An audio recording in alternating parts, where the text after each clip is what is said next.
agreeing to talk with us. I am the mother of one daughter, grandmother of two, and great grandmother of four.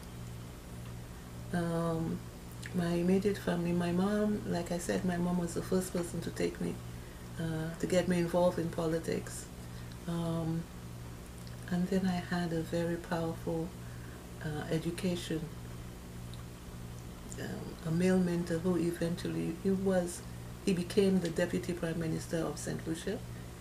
And in more recent times, he was the Foreign Minister of my country. And although I live in different places, including the US and England and Nigeria, whenever there is an election in my country, I go home to support my candidate and to um, mobilize women for voting and for running for office and so on. And so, since my mother introduced me, yeah, um,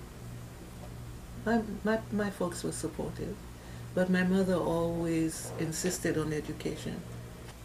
I think my mom and my grandmother also, uh, they believed in it. They didn't call it public service on it, and it didn't have all the different titles and so on. But that was the way they lived their lives.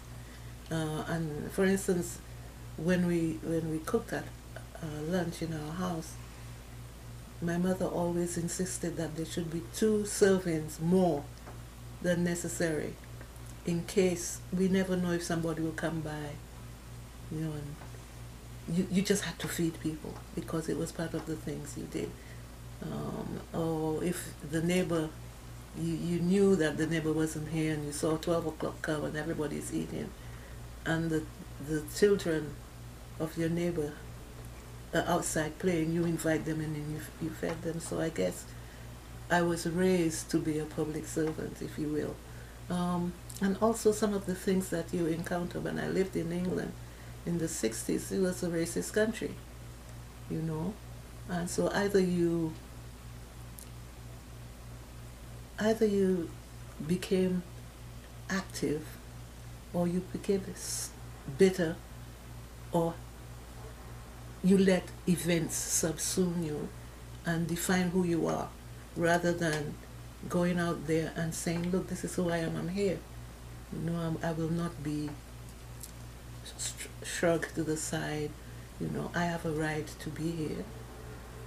Especially in England, you people colonized us. you know. And so now we're here, you have to deal with us. We're not going to fade into the background, and that's how I suppose public service came in. Because as a student, I started going around talking to other black women and other West Indians in England, saying, "Look, this is not correct. You cannot just." Some of us thought we would go to England just for 4 years, get a degree, and go back. And sometimes the degree wasn't coming in 4 year intervals. And if you've decided that you're going to make England your home, you need to actually engage with the society in which you live. Otherwise, you're not a citizen, you're a subject. And I was never raised to be a subject, I was raised to be a citizen. Citizenship comes with rights and responsibilities.